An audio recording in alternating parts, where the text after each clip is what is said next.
A lot of women's absolute worst nightmare is the day when men wake up and realize their worth. This group is no different than the KKK and white supremacists. Okay, so this is a cry for help. I'm so sick of not being good enough because I'm not married and don't have kids yet. I personally want a family.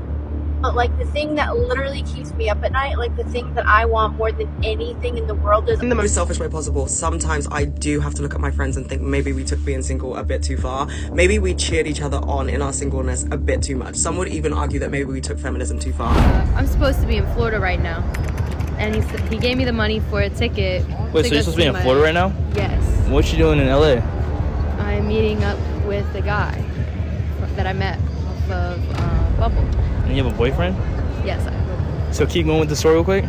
So all I am, or all I want, is at least a relationship, a partner, a best friend, someone to live a life with, build a life with, get married, have kids, the whole shebang. The MGTOW guys ripped this one. Okay, so I had to look this up. MGTOW stands for Men Going Their Own Way. So apparently it's this online group of men that promote masculinity, hostility towards women, strong opposition towards feminism, and exaggerated misogyny. First of all, the only time I've ever been ripped was childbirth. We do not care. This group is no different than the KKK and white supremacists. These men are mad that women have decentered men from our lives. Men are no longer the center of our lives anymore. We want equality. How is that bad? Typical misandrist arguing against something because she doesn't like the idea of men doing what's best for them since it doesn't benefit her. Mgtow isn't about oppression of women. It's about walking away from dating women like you. Let me know what you guys think of that clip in the comments. A lot of women's absolute worst nightmare is the day when men wake up and realize their worth. Quiet quitting was a term that was trending a while ago, where underpaid and undervalued employees started cutting corners and putting in the absolute bare minimum effort into their jobs, working just enough to retain their position. And I couldn't help but notice a parallel to that in the dating society today. Men are at a point where they've become disillusioned with a lot of women because the veil has been lifted.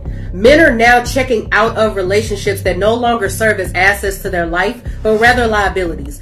Men are seeing the lack of gratitude and minimal to no reciprocity they encounter on a consistent basis from the other side. Unfortunately, we've built a society where men hear terms like toxic masculinity and patriarchal oppression constantly thrown around in public discourse, while they sacrifice a dead-end jobs trying to put food on the table and provide for their families. Men are tired of being gaslit and shamed for their masculinity and nature, and it's making them revolt against the same system that's holding them to unrealistic expectations.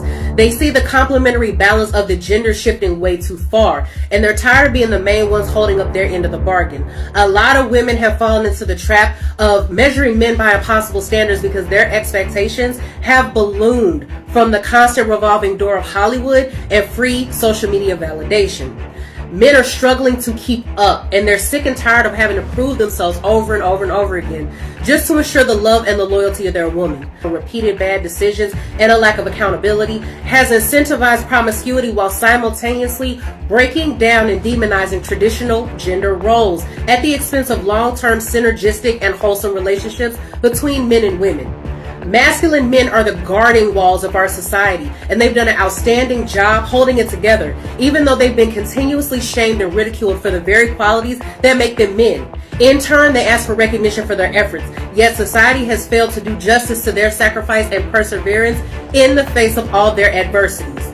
The relationship dynamic between men and women are supposed to be comprised of a beautiful complementary synergy, not a tug of war where both sides stretch to compete and they stretch themselves thin. This is the unfortunate state of dating and relationships today that many men find themselves in. Women, in their quest for a vain sense of gender equalism, have forgotten what truly makes them attractive to men of caliber. A man wants his woman to be a place of solace and refuge, not another battle he has to fight. But this is the current societal predicament, and as more and more men walk away from relationships, dating, and marriage, they unfortunately are taking with them the most important masculine qualities that women and society inevitably cherish and need. Perfect. What is your craziest college confession? I my ex-boyfriend boyfriend's best friend just for fun. Just for fun. Oh, I all of his friends just for fun. Yeah. What? Sometimes I do have to look at my friends and think maybe we took being single a bit too far. Maybe we cheered each other on in our singleness a bit too much. Some would even argue that maybe we took feminism too far, because I'm looking around the group and thinking, not even one wedding is on the horizon. Not even that it's not on the horizon. We are actually so single that we are at the point where I wouldn't even go into a shop and pick up an expensive dress and think, I'll save this for a wedding. Like, I cannot think of a single one of my friends who is nearing marriage. And as I said, for entirely selfish reasons, I'm just like, we're gonna need to rectify that, because I personally need to be at the weddings in my prime. I need to be at that open bar having my your name moment. Like, it just really does seem like something I'm gonna have to delve into in my 20s, and time is running out. Unfortunately, time is running out. 5 years down, like we are gonna need the weddings to start rolling in. But as I said, I do believe that we have cheered each other's singleness on a bit too much, and I just don't know if I will be seeing a wedding before the decade is out, unfortunately, for me. So what's your name? Hannah? That's cute. Check this out. Look. First of all, do you have a boyfriend by chance? Yes. Oh, you do? Well, look, if you tell me the crazy secret, a secret your boyfriend's never found out. And if I find it crazy, I'll give you 1, 2, 3, 4, 5, 6. I'll give you $100 in cash right now if I find it crazy. If not, I'm walking off and I'm posting your secret. You in or you out?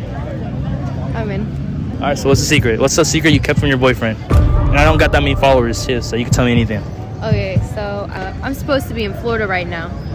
And he gave me the money for a ticket. Wait, so you're supposed to be in Florida right now? Yes. What you doing in LA? I'm meeting up with a guy that I met off of Bumble. And you have a boyfriend? Yes, I have a boyfriend. So keep going with the story real quick. So I told him that my grandmother was sick and in the hospital. And I was just like acting really sad over the phone, crying. And he was like, he felt really bad. So I got the money from him, and then I'm here. Okay, so this is a cry for help. I just spent my millionth Christmas with my family and my mother, asking when I'm going to get married and when I'm going to have babies. And I'm so sick of the pressure and of not being good enough because I'm not married and don't have kids yet. I'm over it. So I think by next Christmas, I need to have a family. And that has nothing to do with my mom. I personally want a family. But like the thing that literally keeps me up at night, like the thing that I want more than anything in the world, is also the same thing that my mom likes to rub in my face and remind me that I don't have, and that I'm getting old, and she's concerned, just adds to my own anxiety and my own concerns, and I don't need it. So I'm getting kind of desperate. What the fuck do I do?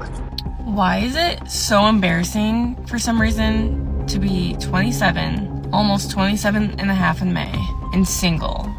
Like, single as all heck. Nothing in my life has gone the way that I thought it would, which is fine. I really never thought I would be this single at 27 when all I am, or all I want, is at least a relationship, a partner, a best friend, someone to live a life with, build a life with, get married, have kids, the whole shit. Boring! Anyway, guys, make sure you subscribe to The Modern King for exclusive content.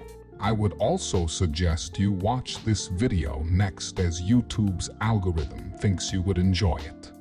Farewell, everyone.